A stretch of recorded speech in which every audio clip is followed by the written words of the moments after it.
Hey everyone, welcome to week 1 of season 3 with the new tire model for the GT3s. So this was the third flying lap of my stint using the stock Daytona setup that iRacing has provided. And before we get into the guide, I'll show the Hotlap first, and let's get into it.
So for turn 1, my braking reference is this white line.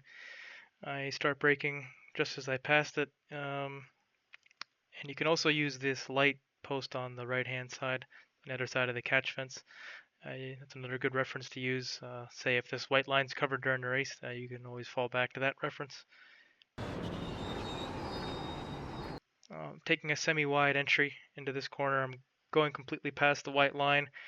I'm kind of begin turning in as I reach that little kink in the front as the white line begins to go to the left. I'm staying in third gear.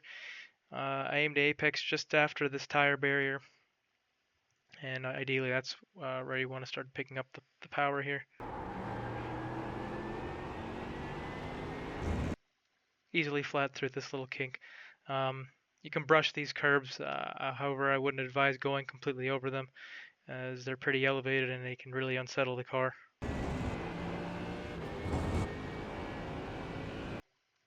This hairpin, pretty tricky to find a consistent reference. I kind of just really go off of feel, but you can use that 100 board on the right hand side, although it is kind of hard to see. You can also use the end of this dotted line on the pit exit.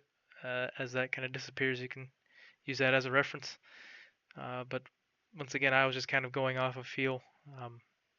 But yeah, pretty tricky here to find a consistent reference.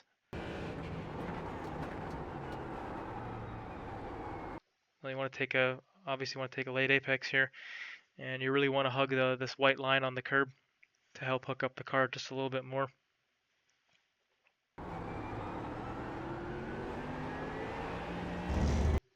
On the exit here, just try to, you can dip your tires a little bit into the grass, but there is an off track out here, so just keep that in mind.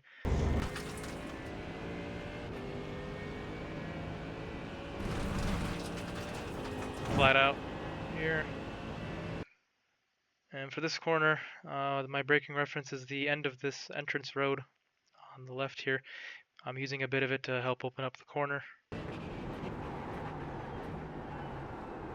So I'm going down to second gear. I'm kind of double apexing this whole corner. Really important that you're hugging the white line once again, as it can help get you a little bit more grip.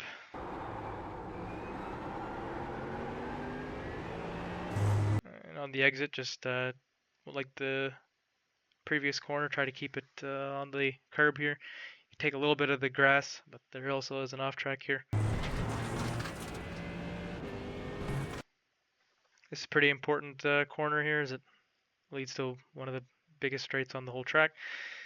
So my reference here is right as the car gets onto the entrance road in front here. I'm using this entrance road to help open up the corner. I'm braking on it. Also, I'm braking on the yellow curbing just after it as well. Super important that you're cutting all of this yellow curbing. I'm getting on the power pretty much right. Try to get on the power just before it. And you can run all the way wide out to this yellow curb on the right. Just make sure that you're careful with your steering and you don't have too much steering lock to the left applied, because you can really lose the car here. So just be careful with that.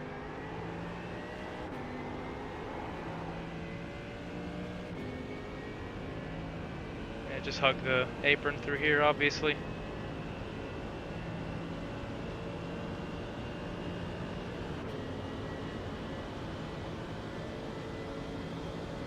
You want to start making your way to the right side. And for the bus stop, I aim to brake kind of like 20-30 meters or so before that one board.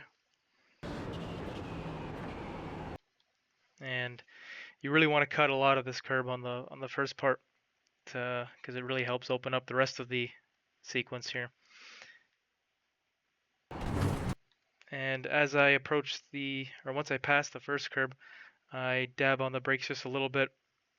Now the second curbing here, or the second curb, you don't want to kind of cut it completely, because it's gonna you take a compromised line really, and the exit will become pretty narrow. So you kind of just want to cut the second part of it. You kind of just late apexing it really. You can take a little bit of the grass here. However, I think if the middle of the car goes past the yellow part of the curb, you can get an off track or a slowdown. And kind of once as the car begins to straighten up after the second part of the sequence there, that's when you want to start getting back on the power. Here you can take a little bit of this dirt here. Just be careful of not cutting too much. Pretty easy to lose the car here also if you're not careful, especially on these low wing setups. So you want to make sure that you're not really forcing the car with the steering to the right here. Now you can completely cut this curb again. I believe as long as the middle of the car stays on this curb, you won't get the slowdown.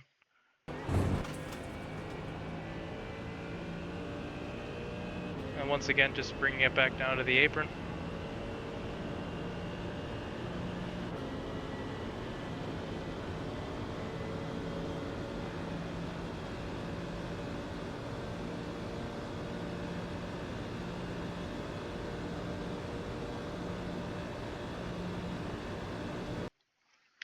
And that's a guide for Daytona. Hope you guys have good racing for the beginning of the new season with the new tires and everything. I'm sure it'll be pretty chaotic here. My advice is to really practice your out laps, because there's certainly going to be a lot of chaos. So if you can be in control of your car when the tires aren't up to temp, you might find yourself getting some good results. So thanks for watching, and I'll see you guys next week.